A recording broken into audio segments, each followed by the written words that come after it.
بسم اللہ الرحمن الرحیم۔ الصلاۃ والسلام علیکہ یا رسول اللہ صلی اللہ علیہ وآلہ وسلم۔ السلام علیکم۔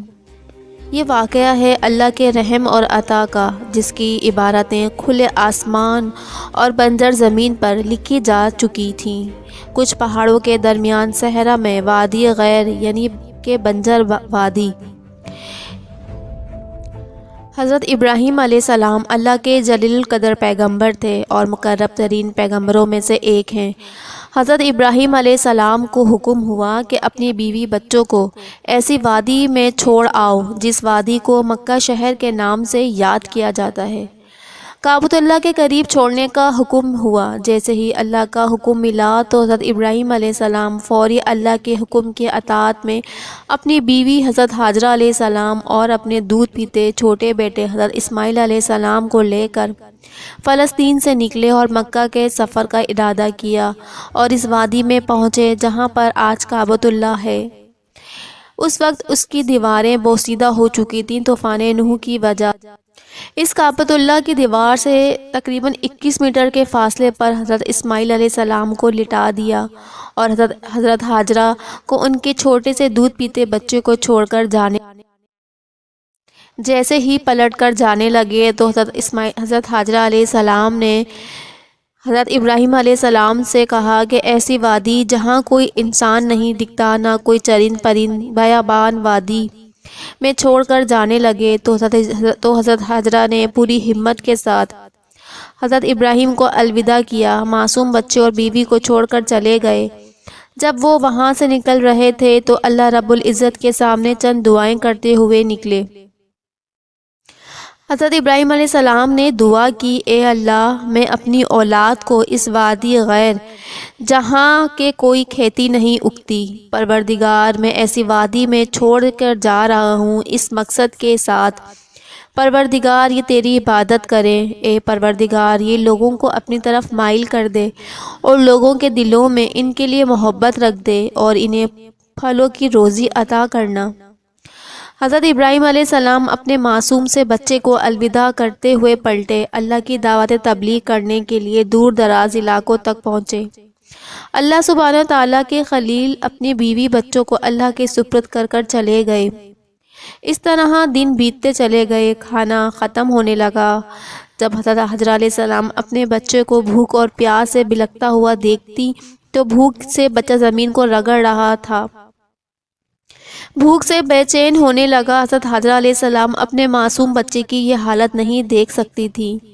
کعبۃ اللہ کے قریب جہاں 21 میٹر کے فاصلے پر حضرت اسماعیل علیہ السلام لیٹے ہوئے تھے، اپنے پیر کو رگڑتے چلے جاتے تھے۔ اپنے اس معصوم بچے کی تکلیف کو برداشت نہ کر کے فوری خود اس پہاڑی پر پہنچتی جو صفا کہلاتی ہے۔ صفا پہاڑی پر چڑھ کر دیکھتی ہیں کہ کوئی قافلہ آ تو نہیں رہا جس کے پاس کھانے اور پینے کو کچھ سامان ہوا۔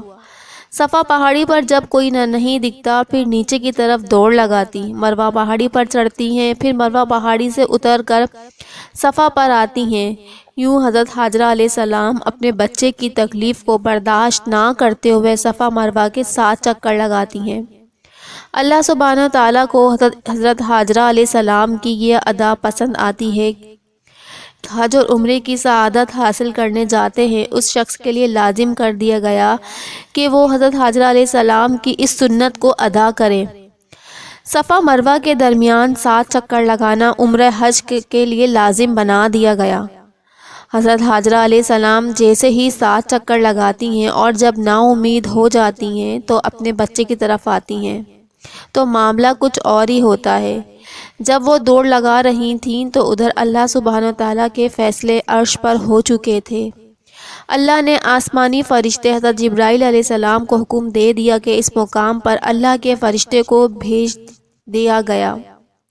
جس مقام پر حضرت اسماعیل علیہ السلام لیٹے ہوئے تھے، پیر رگڑ رہے تھے، اللہ سبحانہ کے حکم سے اس فرشتے نے اپنے پیر کو اس مقام پر مارا جس مقام پر حضرت اسماعیل علیہ السلام اپنے پیر کو رگڑ رہے تھے۔ اللہ کے حکم سے جب اس پر کی ضرب وہاں پڑی تو وہاں زمین پھٹ کر پانی اللہ کے حکم سے جاری ہو گیا۔ جس پانی کو دنیا آج زمزم کے نام سے یاد کرتی ہے۔ حضرت حاجرہ علیہ السلام دوڑ کر اس مقام پر پہنچی جس مقام پر پانی جاری ہوا تھا، دیکھتی ہیں تو اللہ کا شکر ادا کرتی ہیں، خود پانی پیتی ہیں اور اپنے بچے کو بھی پانی پلاتی ہیں۔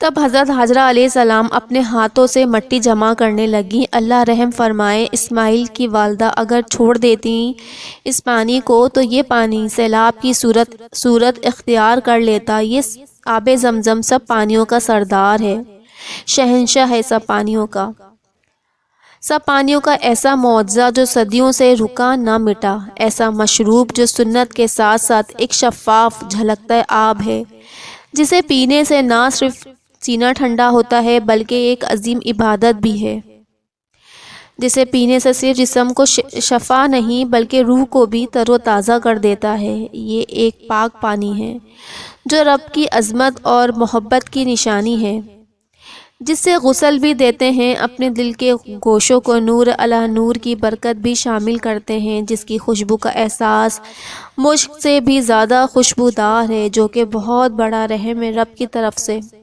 عبادت کرنے والوں کے لیے، جیسے پینے کے بعد نہ بھوک لگتی ہے نہ پیاس کا احساس ہوتا ہے۔ اے آب زمزم، کیا ہی تیری خوبی کہ آج تک نشانی کے طور سے آج بھی موجود ہے۔ یہ معجزہ جسے زمزم کہا جاتا ہے، یہ کعبہ شریف کے پورے 21 میٹر کی دوری پر ہے۔ جب سے اس کا آغاز ہوا ہے، دنیا کے سینکڑوں لوگ جب بھی عمرے اور حج کے لیے جاتے ہیں، اس پانی سے اپنے لیے فائدہ اٹھاتے ہیں۔ زمزم کے اس کنویں سے زندگی کا آغاز ہوا تھا۔ یہ ویڈیو پسند آئے تو لائک، سبسکرائب اور شیئر ضرور کیجیے گا۔